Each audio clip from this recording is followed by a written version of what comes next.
All right, everybody, welcome back to another episode of Unbreakable Success. This is the first time we're doing an episode in public.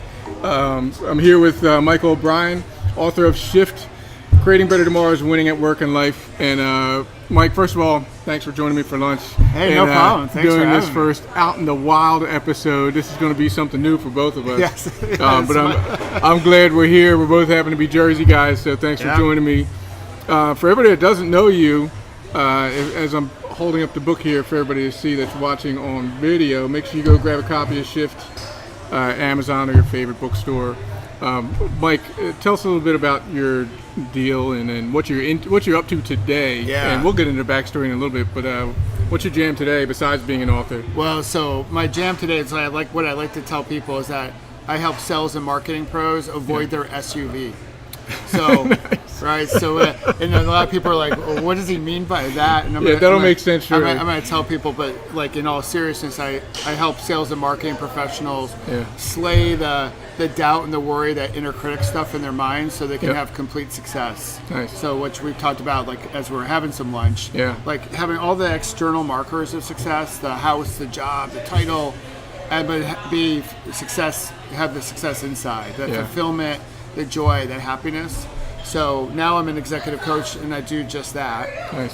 Prior to, because we're in Jersey, I spent my whole career in the pharmaceutical industry because that's what you do in New Jersey, right? That's it. So I was a sales and marketing pro then, individual contributor, and then I worked my way up into executive leadership. Nice. But the big thing and what the book's about is what I call my last bad day.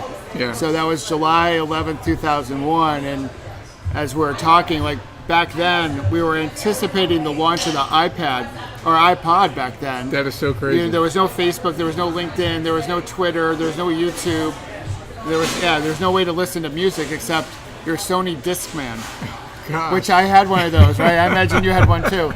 I think I still got it somewhere. Yeah, so I, back then, I was out at a company meeting in New Mexico, and I brought my bike out. I've always been an avid cyclist. And I decided to bring my bike out across New Mexico off my list of states that I wanted to ride my bike in, avoid the hotel gym, get some outside air, the whole thing. And as I was doing loops around the hotel property before my meeting, I came around the bend and a Ford Explorer, the SUV, had crossed into my lane, full head on, going about 40 miles an hour, smashed right into me. Wow. Like I had nowhere to go. I remember the sound of me hitting his grill, the sound of me flying into his windshield, the screech of his brakes, and then the thud I made as I came to the asphalt below. And of course, as you would imagine, you know, with your experience as in law enforcement, you've probably been on major accident scenes. Plenty. I was knocked unconscious, but when the EMTs arrived, I woke up, and even the thought of moving was the most painful moments in my life, right? So I was like, I couldn't move. Again, intense pain. But I used my sense of humor to sort of cut the tension. So I asked them a question only another cyclist can really appreciate. I asked them, like, well, how's my bike? Right, because us cyclists, we're a little weird. So I was like, well, how's my bike doing? And they're like, huh? Like, your bike's fine. They were really trying to save my life. And I knew things were grim, not by what they were saying, just based on the energy on the scene. Like they were, you could tell the worry on their face. And I remember just lying there, again, motionless, wondering, like, is this what it feels like to die? Mm-hmm. I remember willing myself not to fall asleep. I said, whatever you do, Michael, don't fall asleep. Stay awake. I believe that if I fell asleep, I probably would never wake up again. Wow. So it was my way of sort of grasping onto a sense of control. Right. And when the helicopter landed to take me to the trauma center, I told myself, if I live, life would be different. I'd stop chasing happiness. Because before my last bad day, I was like any dude or dudette in their early 30s, right? Juggling multiple priorities. We had 2 young daughters. Grady was 7 months old. Elle was 3.5 years old. Wow. And I thought I had to be Superman at work, and I thought I had to be Superman at home. Yep. And I had to have all the answers. and I was really good at comparing my life to everyone else's. Like the whole keeping up with the Joneses, like what did the Jones down the street have and what I didn't have, how much money I was making versus one of my colleagues, what stuff they had and versus the stuff that I didn't have. Yeah. Like, so that, because of all the great work that you do, that just invites judgment, personal judgment, where I didn't think I was enough. And I was in this loop of just chasing happiness, sort of like a hamster on a wheel. Yeah. And I caught it from time to time. Like I got the promotion, I bought the new car, I was happy for a bit, and then it vanished. And it left behind hope. And the hope basically, gave me a message like, hey, Michael, if you keep on chasing, you're going to grab it one day for good. Right. And so I just kept on chasing. I kept on staying on that hamster wheel. Yeah. And then the universe has its last laugh, right? And it was like, hey, buddy, guess what? Yeah. You need your wake-up call. Yeah. And that's when I met my SUV. So I was living a life that a lot of people at that age, really at any age, are living even today. Even with the pace of life is faster today than back then. Yep. And I needed it. I needed that wake-up call, and that's why now I try to help people avoid their own SUV. Yeah. Having gone through what I went through. Yeah. It's a powerful story, Mike, and it's interesting how many times, especially doing the work we do, like coaching and things like that, you constantly meet people who are doing the right stuff. Yeah. Got a great job, they got great families, and things are all okay, but we're all kind of chasing the same things. Wherever we are, whatever promotion we're at, whatever rank we're at, whatever income plateau that we've hit, there's always, okay, now I need to get the next best thing, and then and only then everything will be okay. And then you get there, and then, okay, well, then and only then, if I get to the next thing, then I'll really be happy. And like you said, it's a hamster wheel. And that's not, neither one of us are saying that out of judgment towards success and advancement and all those things, because it's all part of the equation, and those are all metrics of how you're living, right? It's a way to measure, am I working, number one, at all? Yeah. Or am I just engaged in a hobby? But there's an event like yours, it sort of puts things into perspective. So after that happened for you, what was life like? I mean, obviously I'm sure you spent plenty of time in a hospital. How did things sort of pan out in the months to come? Yeah, I know. So I want to underscore what you just said, Aaron, because I think it's a great point. Like, I totally believe in pursuing your ultimate best, right? Yeah. And climb the corporate ladder if you want to climb the corporate ladder, or the entrepreneurial ladder, or what have you. But just be mindful as you do it. Yeah. Have that inner joy and fulfillment, so we can have a lot of great stuff, but still desire more. Yeah. But be fulfilled. Yeah. Right. And be present. So my first surgery took about 10 hours. I needed 34 units of blood product. I went to the ICU for several days. There, I was on a whole bunch of drugs, right? And I don't remember anything. Yeah. I interviewed my wife for a job. Like, she came in one morning, I was like, hey, welcome. I just have a few questions. Yeah. So I just have a few, I share it in my book. I just have a few questions. And, I was like, well, what makes you think you're qualified to join my team? And at the end of the interview, I was like, hey, it might take me a little bit to get back to you because, I've been in a very bad accident.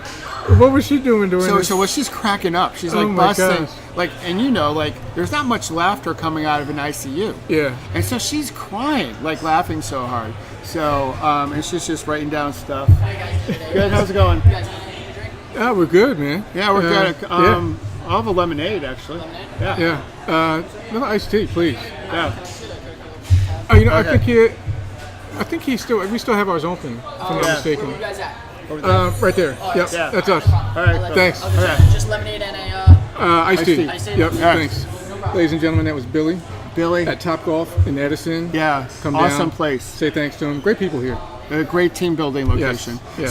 So she's busting out laughing, and so she went through the whole thing. I interviewed her for about 40 minutes, right? Wow. And then, but the other 40 thing is, minutes. yeah, so I'm asking her all the standard interview questions. But the other thing, Aaron, is like I told her to buy Amazon stock. So Amazon stock around July 11th, 2001 was like $15 a share. Yeah. We didn't buy it. And what's the word? Like now it's like $1,500 a Yeah, share. it's insane, like, right? It's insane. Oh, so, this is 2001? 2001. Oh my so gosh. I have forgiven her for not buying Amazon stock when I was in the hospital, and she has forgiven me for not hiring her. So it was all meant to be. But I came out, like when I came out of the ICU, the doctor started telling me about like what happened. Like the driver had a revoked license. He had 5 DUIs on his license. Oh wow. They started telling me about like a lifetime of limitations, dependencies, more surgeries. And since we go where our eyes go, all I saw was everything that I couldn't do anymore, everything that I didn't have. Yeah. Like I felt like I lost everything, including my identity as like Superman, right? Mm-hmm. If I couldn't be like the dad, the husband, the athlete, like who am I? Mm-hmm. And being dependent on a whole bunch of people, I was like, oh wow, like, so I got into this whole victim loop. Like, so when the hospital got dark, thanks man, very much. Appreciate it. Yeah. Oh yeah. So yeah. So when the hospital got dark, when visiting hours were over, I would often just cry myself to sleep, asking myself like, why me? Why this happened to me? Yeah. I just thought life was so unfair, and I really sort of labeled myself as like I'm a victim. And here's the thing. Everybody validated that, right? They're like, wow, like something horrible happened to you. You are a victim. Woe is you. And I was like, yeah, woe is me. And I stayed in this funk until I came back out to New Jersey. Yeah. I went to Hackensack, and then I went to Kessler's Institute for Rehab in West Orange. Yeah. And then during my stay there, I had my big shift and my big aha, where I realized if I was going to be the best husband, father, leader, person I could be, forget about comparison, like drop all the comparison nonsense and just be the best person I could be, that I had to shift my mindset. I had to start thinking about what I had and still could do versus what I couldn't do and didn't have, and really sort of change it as hokey as this sounds, go from like victim to victor. And really sort of change my self-narrative. And I pulled a page out of my old life, and I was like, you know what? I'm resilient. Like I am resilient. I'm not going to be a victim. I'm going to be resilient. I'm going to fall down 7 times and get back up 8. And I'm going to start just showing up with a better attitude so I could recover and be really, the goal then was just become the best husband and dad you can be. And everything else, like I chasing the corporate ladder, chasing like all the material possessions. But like I didn't want any of that. I really just wanted my health again. Because for the longest time, I couldn't even do the basic things in life. Like I couldn't go to the bathroom by myself. I couldn't shower by myself. I couldn't get dressed by myself. Wow. And if you want to feel like a loss of dignity, like get on top of a bedpan, right? So early on, they were like, you know, I had this big drug cocktail, and it was like basically clogging up all the plumbing. So all the surgeons want things moving down there, right? And so on top of the bedpan, so you know, they would close the curtain around my bed, give me a bedpan to sort of hop onto, barely, because I had a broken shoulder, right? So and everyone would wait outside, and they're like, "Are you ready yet? Are you ready yet?"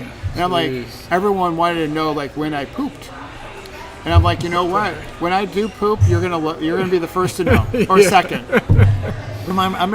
I'll be sure to let you know. But you know, as a 32-year-old guy who was really healthy, and now you have to like call someone in to like clean you up at that age. That's a hard pill to swallow.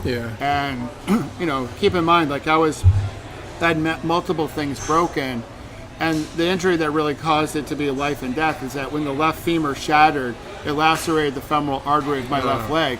So in essence, that whole like, will I live or not was a serious question, because I was bleeding out in the middle of the desert in nowhere, New Mexico. But that loss of dignity definitely stayed with me. But I knew like if I'm going to be the best I can be, I got to lose all that and really show up with more of an attitude of abundance and possibility. Yeah. Now, obviously, this was a heck of a grind for you, not just in the moment, but this went on for a while. It's interesting you mentioned how it's funny how when people actually love you and care about you, it can sometimes be a hindrance with what you were talking about, where you were in that mode where you felt like a victim, and at the moment of the accident, you were an accident victim, but it's not the moment, it's how you're able, like you mentioned, how you can get up from there, how you rebound, and what you decide to do afterwards. And all of us, obviously everybody watching and listening, has had their own moments where life has slapped them in the face and kicked them, and probably more times than one. But I appreciate you for winding up getting that awareness that even though people were loving you and they were giving you that empathy, because in their mind, obviously, they love you and they want you to feel connected. They don't want you to feel abandoned, and they want whatever you're going through, they want to help you just feel validated in whatever you're feeling. So if you're down, they want to help you as you're feeling down. And if you're feeling better, I'm sure they're there for you when you start picking yourself back up. And I think that's an important thing, especially for everybody listening, to remember that, if you have people that are validating the things that happen to you and the wrongs that you've been suffering and how business is struggling, or maybe you've gone through an injury or illness, if they're validating you when you're playing victim, just try it. Just try to flip that switch and switch that, like you said, Mike, switch it to Victor. Yeah. And I guarantee you those same people, they'll follow suit. They're going to still love you, because if they were loving you, that's the reason that they're supporting you anyway. They'll probably be there, probably tenfold, when they see you start picking yourself up. So I wanted to ask, how long did this go on for you, this recovery process in the hospital? Because I imagine that went on for quite some time. It really did. And I think what you just said, Aaron, is like so spot on. So I was in the hospital for about 3 months and change. Yeah. But then I left the hospital, but I still had about 8 more surgeries in front of me. Jeez. So they kicked me out of the rehab hospital, and then I just started doing surgeries and outplacement rehab. Mm-hmm. So I had like that big moment, that big aha, or what I call my big shift. Yeah. But it wasn't like a light switch. Yeah. It wasn't like, like there was a cloudy day and then there's rainbow Skittles and unicorns, right? And it wasn't like this linear progression up. Like it was like sort of like that entrepreneurial journey, like up and down, sideways and twisty. And I had struggle, and then I had to shift out of it. Yeah. And what in the book, a lot of people read the book, tell me like, listen, the star of your book is your wife, not you. And I go, I know that. Like, I'm here today because of all the people around me, because of her, because of my daughters, friends, and family. So to your point, like if someone's struggling, there is a need for sympathy and empathy. Yeah. And then there's also a point, and there's no science to this. This is more art of like trying to ask a different question. Yeah. Right. So instead of asking why me, which was my question, the question became why not me? Like what's the possibility? And I was able to ask that question and find that question because of them.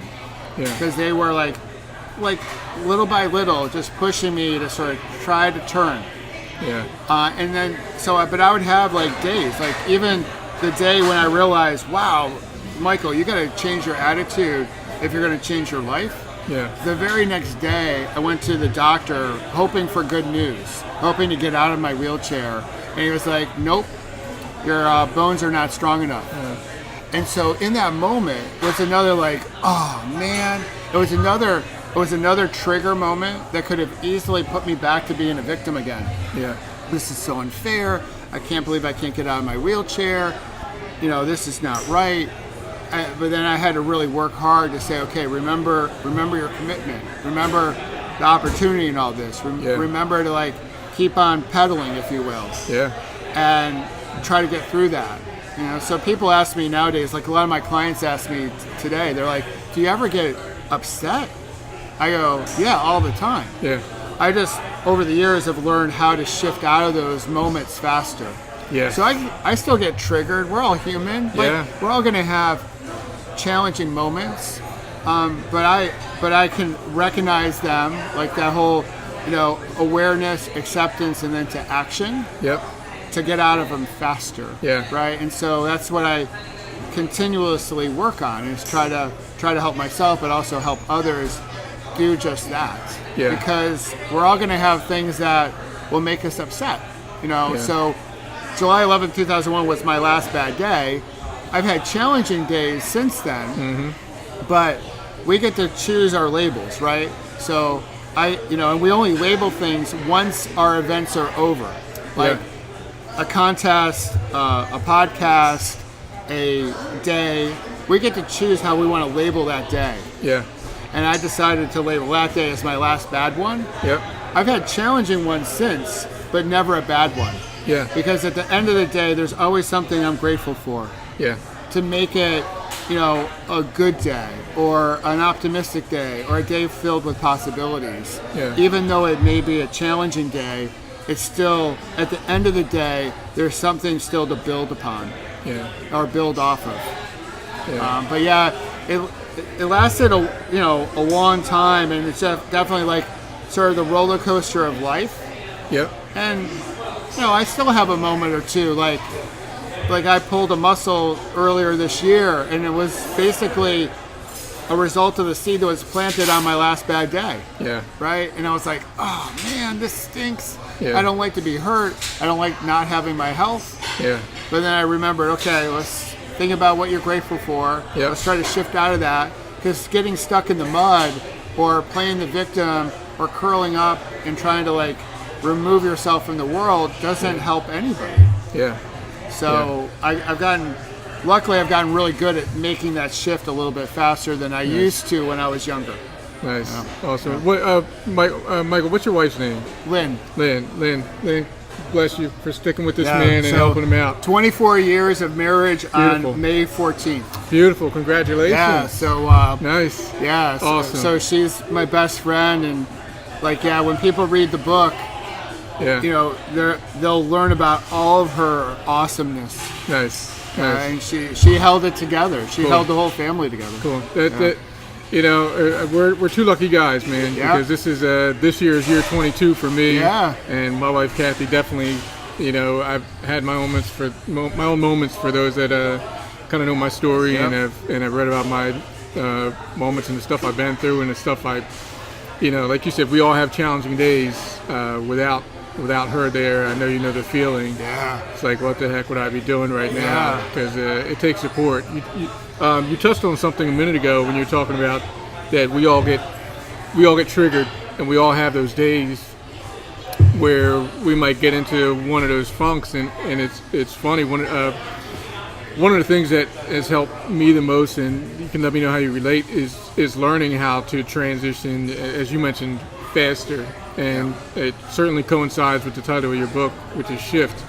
Because I think that really, in many ways, that's one of the things that, in my experience and my years of coaching and just working with entrepreneurs and even people outside of the entrepreneurial world, the people that are able to transition the fastest, from damn that sucked to okay, what am I going to do about it? How am I going to change the mood? Being able to master those transitions faster.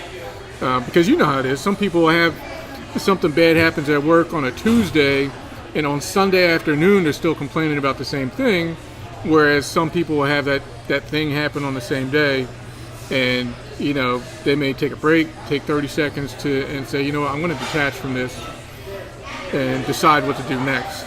And the shorter that we close those gaps between the event we didn't like to detaching ourselves from it emotionally and making a decision, like you said, taking some action, or sometimes just deciding to not take any action because not everything deserves our response. Yep.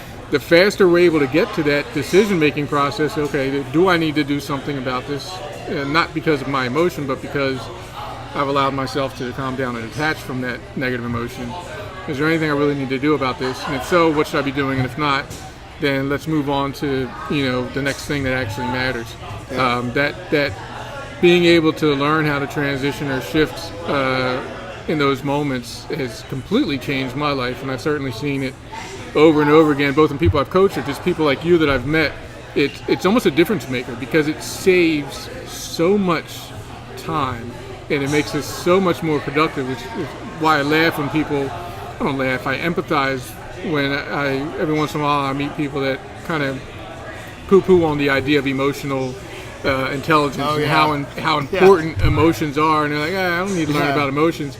But meanwhile, those same people are living in these roller coasters, and they're literally wasting days and ultimately wasting dollars and wasting quality of life because they're not realizing how important emotions are. And it's certainly not, I'm so grateful when I get to meet people like you that have been through it and been through hell. And through trial and error and with support of family and friends have gotten to the point where,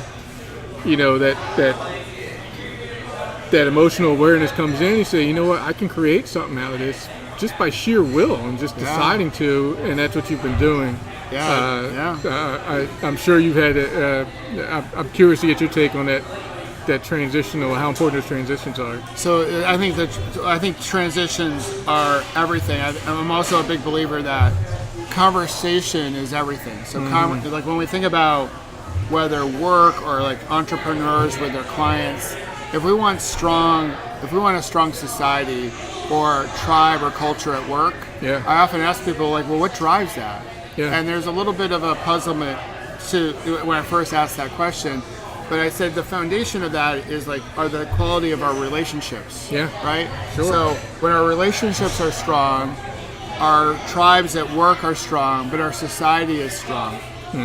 And what drives great relationships? Well, a great conversation. Right?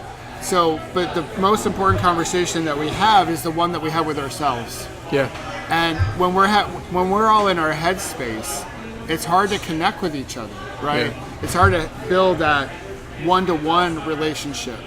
And so I think in today's society, we have a lot of conversations with ourselves that are toxic. I think it's actually creating some of the loneliness that we see. It's also causing some of the tribalism that we see, where we're all sort of running to our corners and trying to outshout each other, believing that the person that shouts the loudest the last wins the argument. And that ain't working out too well for us. And so we have to work on that conversation. So when we get in our own headspace, back to emotional intelligence, this is critical, right? So like, how aware are we of what's holding us back? Like, why is it triggering us?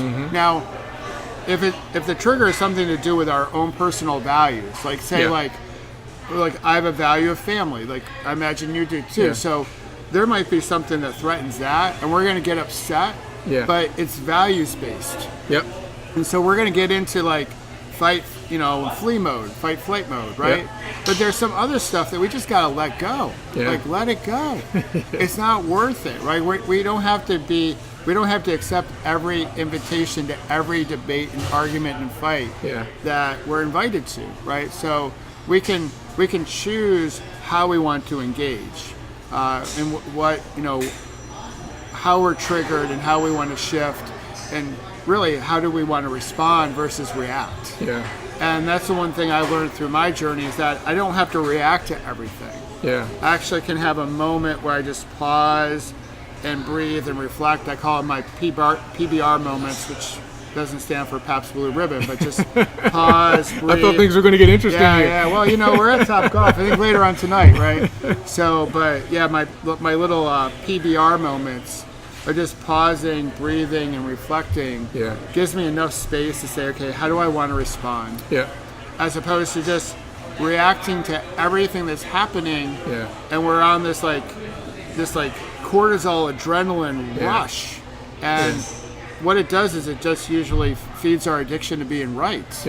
And then we lose our ability to be empathetic and curious and build those relationships that are so critical to our success and really our health. I love a big word you hit on there was addiction.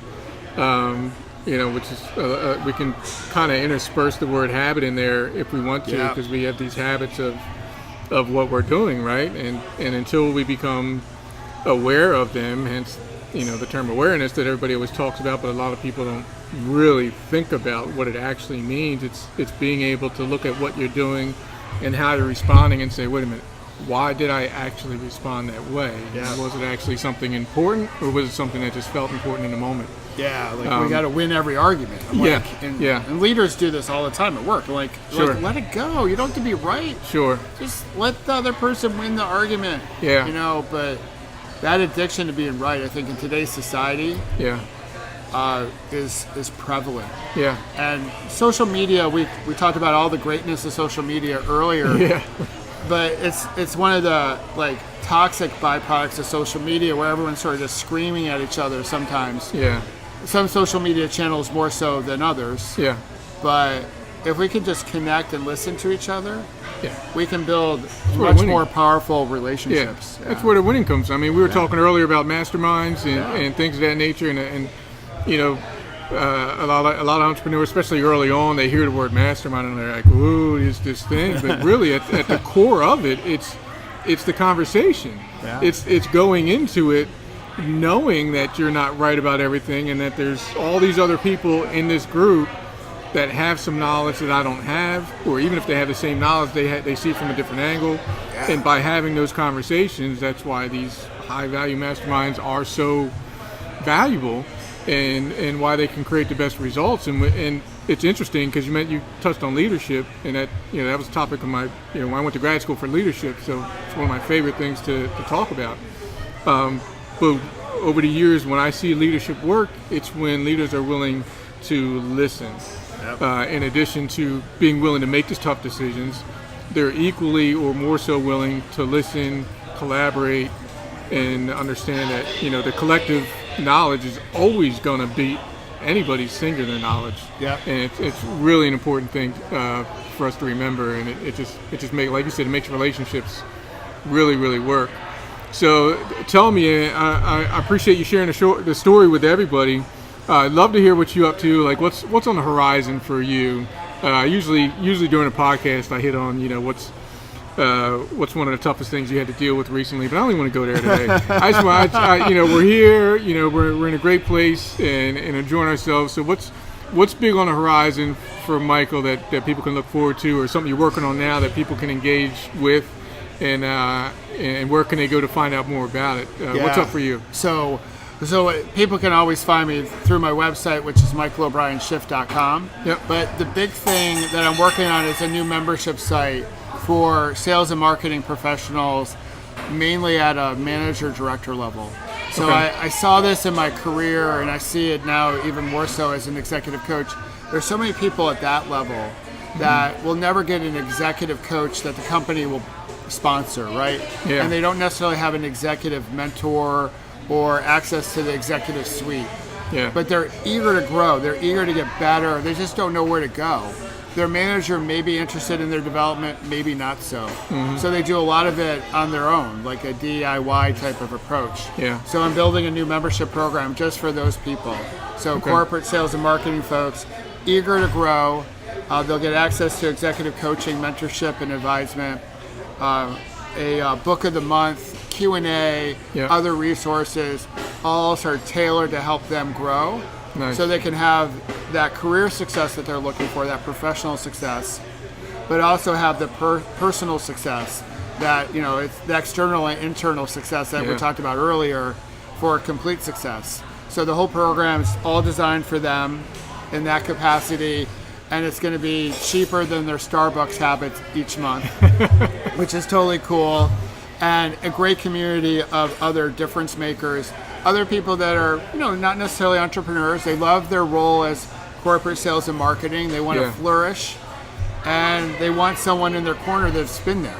Nice. And so that's called the Paceline, and it launches fully on July 1st. Okay. And I'm going to open up membership for people to sign up at the beginning of June. So, nice. So people can email me, get in contact with me, follow me on all the different platforms to be on the VIP waiting list, and then we'll open it up and we'll start going on July 1st, which will be really cool. I love it. Nice. Yeah. I appreciate you sharing it. I love that model. And by the way, for everybody listening and watching, if you go to AaronKeithHawkins.com, I'll link up all the links to make sure you can get access to Mike, his membership program, and whatever he may be working on in the future. If you're listening to this later on down the line, go to AaronKeithHawkins.com, go to the search bar. It's should be on the top right corner, and just type Shift, SHIFT, into the search bar, and it'll definitely take you to our episode here, so you can link up with Mike and take advantage of that.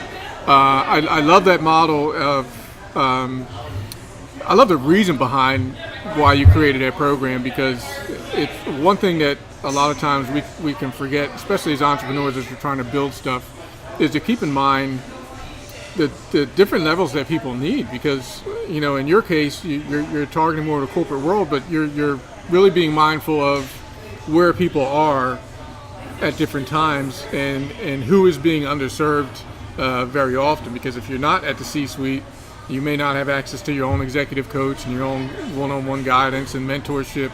And if you're not the new guy or gal, you may not be getting all the support and the onboarding and all that stuff. And so if you're stuck in that middle management spot, where do you go when you're hungry to grow in a company? And every company is different, but to be able to have access to somebody like you and get some real training, some really targeted training on mindset and business skills and things of that nature to help them grow.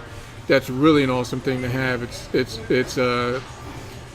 really important. Yeah. Same thing. Entrepreneurs go through the same thing. It's why absolutely. That's why you do your mastermind and your speaking engagements, and it's like reaching people where they need to be reached. Yeah.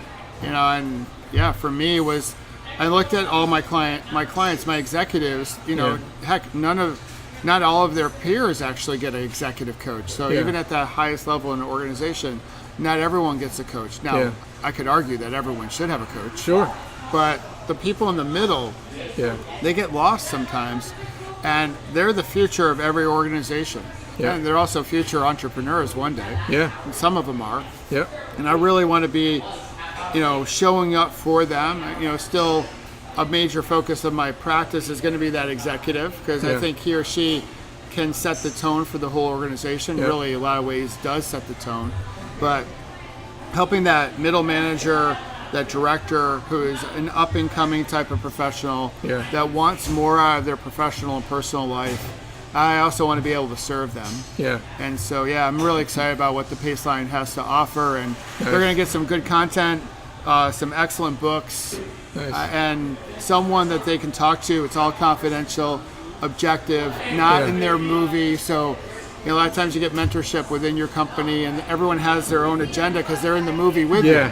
Yeah. Right. So this way they can talk to someone outside of it and strategize and game plan and have an accountability partner. So I'm pretty stoked about how it will benefit the people who join. It's nice for people listening that may be interested. Trust me, it's nice to have the objectivity, so you're not worried about, is there an agenda? This coach was hired by the company, or are they trying to steer me in a direction? You're free of that. And one thing I want to definitely hit on is that you're actually, anybody that gets involved in in this program, this monthly program, actually they are getting a physical book from you free as part of this program every single month. So every month, like a book that all leads to either leadership, career management, sales and marketing. A book that I've personally read that I think is value add. And so it's sort of like curated content. So you don't have to go and Google everything. Like, I'm going to be really specific. Members will get a copy of my book too. Obviously I have to put that in there, right? But they're going to get some really great books. And when your book comes out, they're going to get a copy of your book when it comes out. Cool. So awesome. we're going to make that happen. Awesome. So, I appreciate that. For everybody that's listening or watching this, like I said, trust me, I've heard the price point of what Mike's talking about, and for what you're getting, it is a absolute 100% no-brainer. Steal. So it is. It really is. It really is. As a matter of fact, I have concerns for him. Yes. But I'm happy for you. I think there's a lot of people are going to say, you're not charging enough. We're going to, for the people who are early adapters, they're going to get a huge win. So, definitely. For the people who sign up later, they're still going to get a win. but the hugeness goes to the early adopters. They may not be laughing at you as much. Yeah, by yeah, how much exactly. they're getting. But you know what? I'm used to being laughed at from time to time, But, a little humor goes a long way. I appreciate it. But I'm definitely excited about seeing your program grow and seeing people more people join and get to spend more time with you. That excites me to know that that's going to be happening. Thank you, brother. Yeah, no problem. Tell me, what's something I love to hear? What's something that you're working on now outside of the business? Something that you're involved in, whether it's an app or a habit, something you're doing with the family, or something you're doing. It could be something you're doing in a business. What's really working for you lately? That's relatively might be new that you can share with people that might help them out. So I think one of the things that as the summer comes and like the weather changes here in New Jersey, getting back out on my bike. So I still ride my bike. I was able to get back on the bike. Nice. But it's really managing my time better, right? Yeah. And I think one of the big things is first thing in the morning. Hydrate, right? We got our iced tea and lemonade going, but I do 20 ounces of water first thing when I wake up. Nice. But I spend 5-10 minutes just really trying to set my intentions for the day. Yeah. And trying to really get back to that routine, that habit, to no app. Obviously there's apps you can use. Sure. But I think a lot of people wake up and they just sort of go about their day and they rush right into their circus. Yeah. They wake up, they start checking email. Yeah. They've really just set our intentions and how those intentions for the day align with our values. Yeah. And so a lot of the work late has been around, making sure the values that I want to honor are the true values that I want to honor. Yeah. And then being really intentional about the things I want to do to help promote those. Okay. And that's given me a really good one part of the bookend in the morning. Yeah. The other bookend to sort of complete the bookshelf, right? Yep. Is gratitude at night, right? Having those two things. So really intentional as I begin my day and very grateful as I end my day. Yeah. And it has a magical way of, shifting our perspective on how the day went. And it has a wonderful way of building on each other. So day after day, like, tomorrow gets better than today, and then the next day a little bit better than the other day, and you just build on that, and you got this beautiful momentum going. Yeah.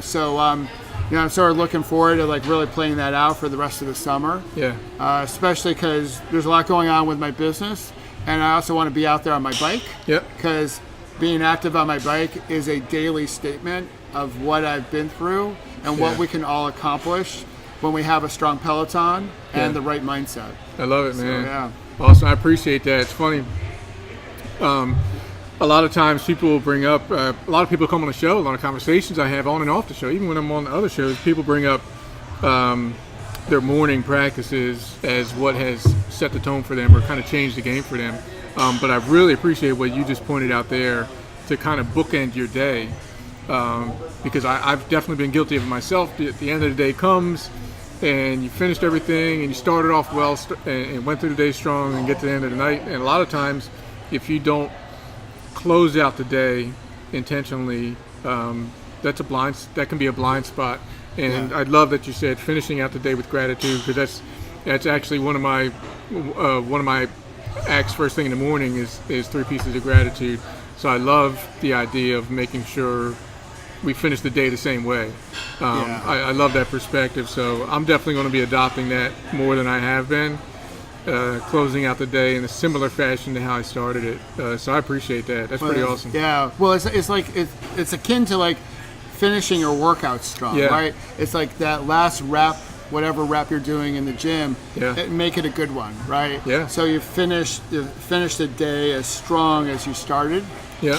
Which lays down a really good memory for the next morning. Yeah, for sure. And for me, it's an important part of my practice. Now I don't write it out. Like I'm not the guy that has like a tower of journals. Like I don't do any of that writing out. The leather-bound books. Hey, and I know that's the thing for a whole bunch of people. They love doing that, and they collect them all. But I think there are a lot of different ways to be successful. Yes, sure. And for me, it's just like as I'm brushing my snags, brushing my teeth, I just sort of think about the day. What am I grateful for? And even like if I have a struggle during the course of the day, I can be grateful for my struggle because I know my struggle is going to make me stronger tomorrow. Yeah. And so it's not all like sunshine stuff for that I'm grateful for. Sometimes it's sort of like the dark cloud. Yeah. But I know if I can get past that dark cloud, I'm going to be better down the road. Yeah. And I try to spend a moment in gratitude with that as well. I love it, man. Yeah. That's great stuff. It's great stuff, and I appreciate the perspective and the lesson for me and everybody else. And I definitely want to point out to people, it doesn't matter how you do it. There's so many different ways. Some people meditate, some people do morning tea, some people do morning reading, some people rotate it, and then same thing at the end of the day. Some people like to journal, write their things down, type their things out. It doesn't matter. As long as we're being intentional, whatever feels right for you, switch it up, change it up until you find something that gets you in your groove and helps you keep crushing it and keeps you shifting into the right gears, my man. Absolutely. Yeah, you got to shift. Yeah, definitely. I appreciate the time, Thank you, Aaron. Mike, and we're going to hang out and enjoy a little bit more of Top Golf here. Yep. But thanks for joining me on the show. It's been an honor. I appreciate it. And once again, before we go, everybody, make sure you get a copy of Shift. Check out Mike at his website again. But for everybody that's not going to bother going to my website to look for your website, tell them now so they got it. So it's michaelobrienshift.com. Okay. Can I tell the audience one thing about the book? Oh, it's your show, man. You tell them everything. So World Bicycle Relief. So all the proceeds of Shift go to charity. Nice. So when they buy a copy of the book, what it does is it helps World Bicycle Relief fulfill their mission of conquering the challenge of distance. They give the gift of mobility. So every book sold helps build bikes for girls in countries like Kenya and Malawi and Zaire and Zimbabwe, so they can stay in school, get to health care, and get to the marketplace. That's beautiful. So for me, I wrote the book not for a moneymaker. I wrote it for the message about mindset, about a strong Peloton. Yeah. And so I'm thrilled that like my last bad day can turn into brighter days for people halfway around the planet. I love it. So when you guys go out and buy it, you're going to get an awesome book, but you're going to actually make a meaningful difference in someone's life. Beautiful, man. See, I love it. Mike, thank you so much. Thank you. And please, everyone, if you were on the fence about getting Shift, if you're not going to do it for yourself, please just do it for the people that it's going to benefit through Mike's charity work. And Mike, parting thoughts. This is Unbreakable Success. So if you had one last thought to give somebody on how to live and get through life and succeed and doing it in a way that just feels completely unbreakable, what's your parting words of wisdom, my friend? So there are two. I would say practice wabi-sabi, which is a Japanese proverb. Yeah. Which basically, like, one translation is broken but better, right? Love it. So sort of enjoy your scars and your gray hairs and all your wisdom. Yep. But the main thing, and I write this in every book I sign, is keep pedaling.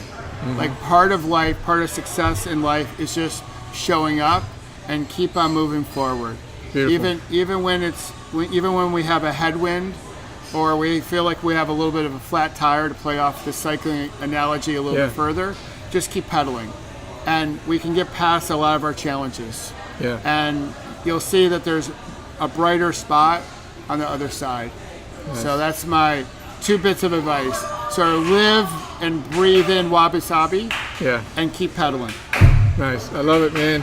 Thank you, everybody, for listening. Thank you again, Mike. No problem, bro. You're a good man. Thank you, sir. Once again, everybody, thanks for hanging out with us. Make sure you stop by AaronKeithHawkins.com, type in the word Shift, get all the links to Michael and his work and the work he's doing, and connect with him. Thank him for spending some time with us today, sharing so much with us. And until next time, take care of yourselves. Definitely take care of each other and keep on creating the best life of your life. I'm Aaron Keith Hawkins. This is Michael O'Brien. Love you guys. Talk to you soon. Bye-bye. Hey, it's Aaron, and thanks again for joining me. If you liked that episode, please make sure you hit subscribe to make sure you get the next one. Also, to get a free copy of my book, $1 Million Influence, plus access to free training and free one-on-one coaching to improve your influence, relationships, and personal confidence, just visit AaronKeithHawkins.com to get it all. That's AaronKeithHawkins.com.